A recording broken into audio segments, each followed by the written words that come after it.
Actually தாத்தாக்கு ஆனா அவனாவே எழுத தெரியாது, படிக்க தெரியாது. ஆனால் ஐக்யூ இன்டெலிஜென்ஸ் பயங்கரம் இருக்கு. அவர் போடுற சூட்லாம் வந்து மலேசியாவில் ஒருத்தர் சொன்னார், ஒரு ரசிகர் வயசானவர், அவர் சொன்னார், உங்கள் தாத்தா போடுற சூட்லாம் ரொமானியர்கள் போடுற ஸ்டைலாம் அவருக்கு தெரியாதுப்பா, ஏதோ ஒரு காஸ்டியூம் போட்டு தச்சிருக்காங்க, ரோமன் சூட் ஆகுது. அதான் அது டிஃப்ரெண்டாக தெரியும். எல்லாரும் சூட் போடுவாங்க, ஒரு லாங் கோட் போட்டு பைப் வச்சுருவாரு, அது வேற மாதிரி இருக்கும். கூலிங் கிளாஸ் போட்டால் அது ஒரு மாதிரி இருக்கும். அவர் அதனால ஸ்மோக் பண்ணுவாரா? பயங்கர ஸ்மோக். ஒரு நாளைக்கு 80 சிகரெட்ஸ் ஒரு டின்ல பிளேயர்ஸில் 1.5 டின்னு குடிப்பாரு. கிட்டத்தட்ட 100 சிகரெட் டின்ல வரும் அந்த டைம்ல. ஓகே, அப்படிதான் கை வச்சிருப்பாரு. சிகரெட்டை விட்டாது, அந்த கை அப்படி இன்னைக்கு போஸ் கொடுத்தா அப்படி கையில் அப்படி அடிக்ஷன் ஆகிட்டாரு. சுட்டு ஜெயிலுக்கு போகவும் விட்டாரு சிகரெட்டை. கடைசி காலத்துல இயர்ஸ் சுட்டு போறாரு ஜெயில. அப்போ விடுறாரு சிகரெட். அதுக்கப்புறம் 10 சிகரெட்டே பிடிக்கல அவரு. நாடகத்தை சும்மா சீன் கொடுத்தா தூக்கி போடுறாரு. பயங்கர வில் போவார். ஸோ அதே நேரத்தில் ஐயாக்கு அந்த குடிப்பழக்கம் அந்த இதெல்லாம் கூட ரொம்ப ஜென்டலா ஒரு ஹேண்டில் பண்ணுவார். லிமிட் வெள்ளக்காலமா இருக்கு. இப்ப இருக்க காலகட்டத்தில் ஒரு கடவுளை பத்தி ஒரு டைலாக் வைக்கணும், இல்ல மதத்துக்கு ஆப்போசிட்டா வைக்கணும்னாலும் அவ்வளவு பிரச்சனைகள் வரும். அந்த டைம்ல அவர் இவ்வளோ ஓப்பனா அடிச்சிருக்காரு. அவருக்கு இப்ப பேசுறது பிரச்சனை இல்ல, அந்த காலத்துலலாம் பேசினா வெட்டி சாவடிச்சிருவாங்க. அப்பேற்பட்ட காலத்திலே பேசியிருக்காரு பகுத்தறிவு. இன்னைக்கு பேசுறதுல ஒண்ணுமே இல்ல கண்ணு. ஒரு கேஸ போடுவான், பெயில் வேணும், வெளியே வந்துடலாம், இல்ல ஃபைன் கட்டில உள்ள ஒரு 2 நாள் வந்துடலாம். அப்பெல்லாம் அவ்வளவு பேர் மேடையில பேசும்போது எப்படி இருக்கும்? நேரம் எழுதி வெட்டிட்டு வேணுங்க. உண்மையான முரடனுங்க ரவுடி எல்லாம் அந்த காலத்துல இருக்கு. இங்க இருந்து தூக்கி ஆசிட் அடிக்கிறாங்க, பாம்பு அடிக்கிறாங்க. இன்னைக்கு ரவுடி அதுதான் உண்மையான ரவுடி.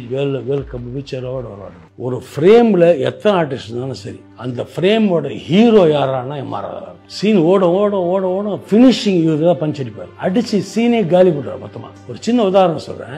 பாகப்பிரிவுல சிவாஜியாக்கு ஒரு கை விளங்காம இருப்பார். வீடை போய் பாகப்பிரிவு தான் பிரிப்பார். வீடை பிரிச்சானே இவர் போய் முருகர் போட்டோ எடுப்பாரு. சரி கஷ்டப்பட்டு சிவாஜியா. ஆக்சுவலா வந்து கண்கணங்கிற காட்சி. இவர் என்ன நேரம் என்னடா நொண்டி போயல சாமி பாடத்தை எடுத்து போற, எப்படி கை எடுத்து கும்பிடப்படியா, கை நொண்டியாச்ச சலாம் அடிப்பியா?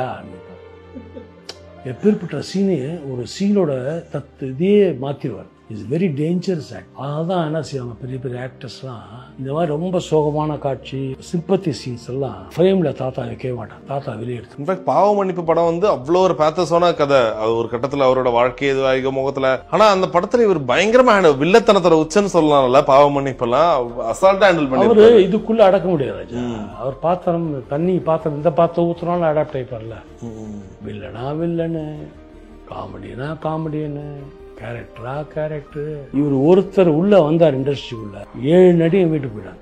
7 actors are back to home. ஏன்னா அப்பா கேரக்டர் பண்றாரு, வில்லன் பண்றாரு, காமெடி பண்றாரு, எல்லாம் பண்ணுவாரு. 7 நடிகர் போயிட்டாங்க வீட்டுக்கு. கேள்விப்பட்டிருக்கேன் நிறைய பேருக்கு தாத்தா யாரு அப்பா யாருன்னே தெரியாது. எம்ஆர் படத்தை பார்த்துட்டு எம்ஆர் வாசன், எம்ஆர் எங்க அப்பா படத்தை பார்த்து எம்ஆர் ஒரு குழப்பம் இருக்கும். ஆக்சுவலா அப்படி இல்லை. அப்பாவோட ஆக்டிங்கே வேற. சின்ன எக்ஸாம்பிள், சவுகார் ஜானகியமா ஒரு படம் எடுக்கிறாங்க, பாலச்சந்தர் சார் டைரக்ஷன். அதுல வந்து அந்த வில்லன் பண்ண வேண்டியது தாத்தா. தாத்தா தான் பிக்ஸ் பண்ணி வச்சுதான். சரி. ஆனா தாத்தா ஜெயிலுக்கு போயிட்டாரு. அதனால அப்பா அதை நடிக்கிறாரு. நடிச்சு அவுட்புட் பார்த்து பாலச்சந்தர் சொல்றாரு பேட்டியில, யாரோ எனக்கு சொன்னாங்க, என்னை இயற்றிய நடிகர்கள் அப்படின்ற அப்பா லிஸ்ட் இந்த காவியத்தலைக்கு தான் சொல்றாரு. ஏன்னா அப்படி ஒரு பர்ஃபார்மன்ஸ் ஒல்லியா பரப்பா தாத்தா பண்ணி தான் அவர் ஸ்டைல் பண்ணியிருப்பார். ஆனால் அந்த சீரியஸ் ஆந்திராக்காரன் பீடி வச்சுக்கிட்டு வாயில குழந்தை வச்சுக்கிட்டு பிளாக்மெயில், பொண்டாட்டியை பிளாக்மெயில், பொண்டாட்டியை கூட்டி கொடுத்துட்டு பணம் என்னவார் இருந்து கொடூரமான கேரக்டர். அதுதான் நான் நினச்சேன்.